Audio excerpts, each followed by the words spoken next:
Friends, मैं अनुज और मैं आज आप लोगों को सिंधु घाटी सभ्यता का सबसे प्रोमिनेंट प्लेस हड़प्पा के बारे में बताऊंगा। और हड़प्पा ये पीटी प्लस मेंस दोनों स्तर का क्वेश्चन होगा। और हड़प्पा सिविलाइजेशन या फिर हड़प्पा जो प्लेस है वो इंडस वैली सिविलाइजेशन में प्राप्त हुआ एक स्थल है जो कि पाकिस्तान में है। और इसके नाम पर इंडस वैली सिविलाइजेशन को हड़प्पन सिविलाइजेशन कहते हैं, क्योंकि सबसे पहले जो खुदाई है वो जो है 1921 एडी में दयाराम साहनी के द्वारा हड़प्पा नामक स्थान पे कराई गई थी। इसलिए इस प्लेस के नाम पर हड़प्पा का नाम हड़प्पन सिविलाइजेशन पड़ गया और इंडस वैली सिविलाइजेशन का नाम जो है वो भी हड़प्पन सिविलाइजेशन पड़ गया। ठीक है, तो इसको समझने के लिए हम सबसे पहले हड़प्पा प्लेस को देखेंगे। इसकी लोकेशन क्या है? पाकिस्तान के पंजाब प्रांत। अगर हम पाकिस्तान की बात करें क्लास, तो पाकिस्तान बेसिकली 4 प्रांतों में बटा है और उन 4 प्रांतों में जो मोस्ट इंपॉर्टेंट पॉइंट है वो आपको समझना है और यहाँ पर चीज़ों को विजुलाइज करना है। अगर हम भारत की बात करें तो इस भारत में बेसिकली जो है आपका ये वाला जो प्लेस है वो क्या है? आपका अफगानिस्तान, पाकिस्तान। और पाकिस्तान में ये वाला जो रीजन है ये है ईस्ट पंजाब, यानी इसी को जो पाकिस्तान का पंजाब एरिया है उसको पंजाब प्रांत कहते हैं। तो इस पंजाब प्रांत में एक जिला है मोंटगोमरी जिला, जो आधुनिक आज की डेट में साहिवाल जिले के नाम से जाना जाता है, जो बेसिकली रावी नदी के किनारे है। सर, किस नदी के किनारे है? रावी नदी के किनारे है। और अगर बात करें तो हड़प्पा सिविलाइजेशन भारतीय पुरातत्व सर्वेक्षण विभाग के निर्देशक जो थे वो थे सर जॉन मार्शल।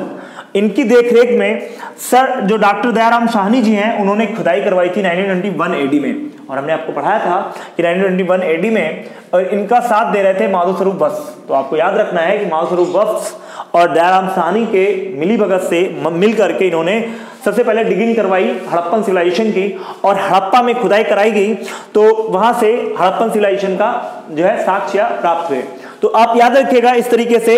अगर हम बात करें तो हड़प्पा जो प्लेस है वो 2 भागों में डिवाइड है, 2 टीलों में बेसिकली डिवाइड है। एक है पश्चिमी टीला, दूसरा है पूर्वी टीला। पश्चिमी टीले में कुछ खास पॉइंट्स हैं जो आपको समझने हैं और यहां पर फोकस करना है और चीजों को देखना है। अगर हम पश्चिमी टीले की बात करें तो ये 4 दीवारी से क्या था? ये देखिए कच्ची ईंटों से बना था। पहले तो याद रखिएगा ये कच्ची ईंटों से प्राप्त या बनाया गया। तो कच्ची ईंटों से बना हुआ एक टीला था जो बेसिकली पश्चिमी टीला कहलाता है। और इसके चारों तरफ पक्की ईंटों से निर्मित एक क्या थी? 4 दीवारी थी, या एक परकोटा था या फिर एक 4 दीवारी। तो इस तरीके से ये निर्माण इसका होता है और कहते हैं कि इसको एबी टीले के नाम से जाना जाता है। और इसको एबी टीला नाम दिया था बेसिकली मार्टिमर व्हीलर महोदय ने। और इसके ऊपर एक टीला पाया गया है जिसको एफ टीला का नाम दिया था मार्टिमर व्हीलर सर ने। तो याद रखिएगा यहाँ पर जो है रहने वाले लोग कौन थे? जो राजा राजसी वर्ग है या जो उनके मिनिस्टर्स हैं, यानी जो मंत्री लोग हैं, वो यहाँ पर निवास करेंगे।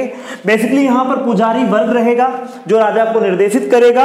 और उसके बाद अगर देखें तो बेसिकली जो है यहाँ से एडमिनिस्ट्रेशन को गवर्न किया जाएगा, एडमिनिस्ट्रेशन चलेगा।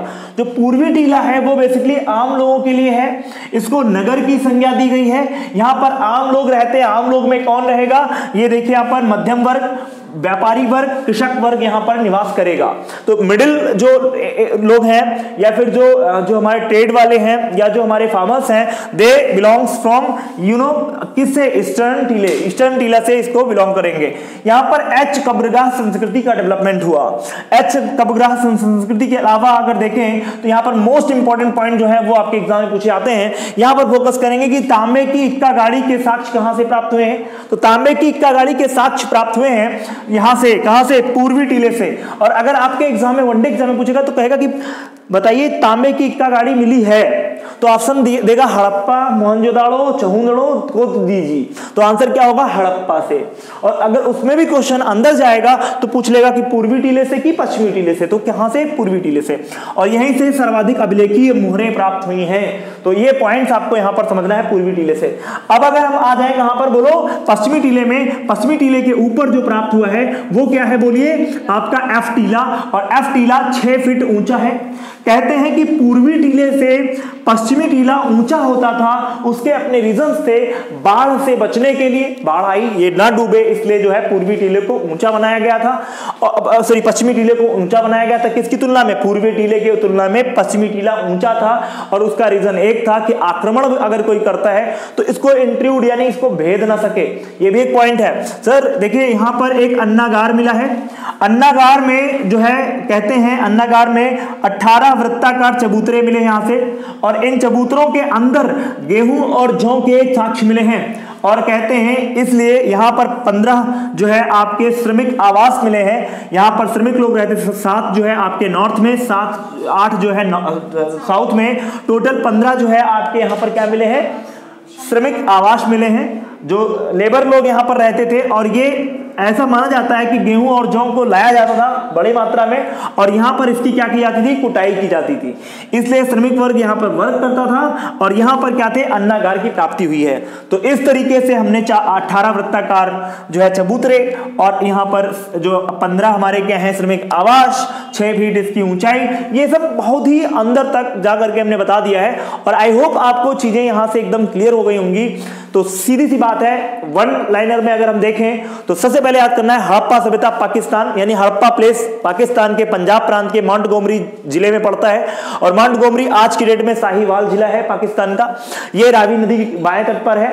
दूसरी बात, यहां पर पुरातत्व सर्वेक्षण विभाग के जो चीफ थे जॉन मार्शल की अध्यक्षता में सन 1921 एडी में आपके दयाराम साहनी ने खुदाई करवाई, और माधो स्वरूप वत्स इनके जो है कोवर्कर्स थे, और इस तरीके से हमने पॉइंट्स को देखा और समझा। हाँ, और एक चीज, और यहां से एक लकड़ी की कब्र प्राप्त हुई है जो आपके पश्चिमी टीले के साउथ में पड़ती है, दक्षिण में, और इसका नाम है R37। ठीक है, तो ये आपको पॉइंट्स समझ में आ गए होंगे।